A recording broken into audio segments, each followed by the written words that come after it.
Hello and welcome to Architeezy. If you're just starting out with Revit interiors and need to create professional looking wardrobes, you may think you need a special plugin. Well, I've got good news. You don't. In this tutorial, I'm going to show you a simple, super convenient system based entirely on native Revit tools. You will not only walk away with a complete 3D model, but also a fully detailed schedule of all elements you used. And a quick note. If you get stuck at any point, don't worry. Join our free community on School because this is the best place to get your questions answered by me directly and share tips with fellow architects.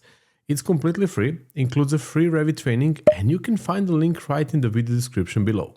First of all, let's go to the wall architectural, and let's create a new curtain wall type.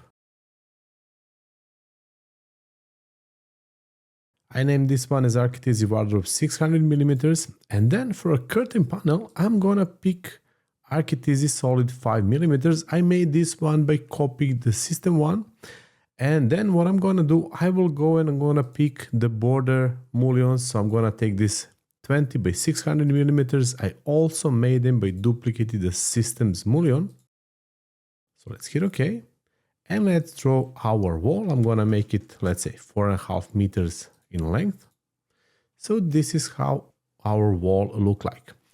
So what we're gonna do next is that we need to be aware how our hole is going to look like and where we are going to place it. So to do that, we need to go here to the architecture, and then you will see here curtain grid. So you need to be mindful where you're going to place them. So I place this one, you see it 600 from there, then this one 600. I can make this one to be 800 or 900 from the another one. And the reason why we cannot see the mullions is because when I select my curtain wall and when I go to edit type, you will see that I have no vertical mullions for the interior. So if I would like to have them automatically placed, I just need to assign them to my type. And as you can see, they're going to be placed. And the same thing will happen if I would like to have the horizontal mullions, actually the horizontal part of the hole.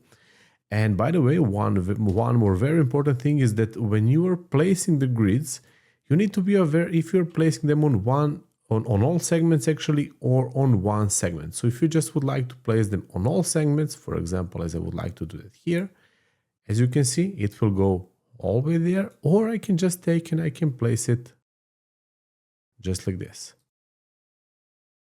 And if you would like to, for example, continue placing things on this curtain grid, you cannot add curtain grid exactly there, as you can see. So what you can do, you can just select it and then you can add or remove segments. So as you can see, I added segment there. And for example, the same will happen for this one. Select the grid and then add the hole. And that's it. There is one more thing I would like to adjust here. So when you go to edit type for a wall, I just would like to define that the vertical grids and the border and vertical grids continues. So you see that we have those nice edges there. And right now you may wonder how we can create door. And it's quite simple actually. So what I need to do, I just need to select this curtain wall and I need to, let's say, copy this one for 300mm. And then I'm gonna create the new type out of this one.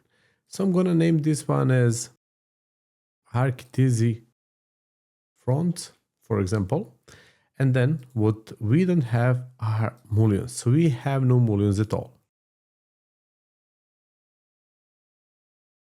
I will click apply, delete mullions. Okay, so this is what we have. Look like that I left some mullions here. So delete them. So this is how it looks like. And what I'm gonna do actually will be that I will select this one for maybe 20mm more. And then here in that curtain wall, what I will do will be that I will actually take, let's go to HI to isolate this one. So I'm gonna select this panel and then I'm gonna copy this one and I'm gonna make a new one, which is 20mm thick. I'm gonna make the offset of 0 for this one. And I'm gonna select curtain wall. I will go back to edit type and I'm gonna take this one of 20 millimeters. So let's go here. By the way, what have I done? I made the offset, but I didn't increase the thickness to 20. And right now I can also just go and make this offset of, let's see if 10 millimeters works. Yes, perfectly. So that's it. We got it. HR to reset this. And as you can see, we got the hole, we got our fronts, and it's actually very simple and convenient way. And also what you can do here is that you can just go to schedule, right click, create new schedule quantities, and for example, go for curtain wall panels if you would like to count the panels. And then there I'm gonna take count. I will take a width, and then I will also take height.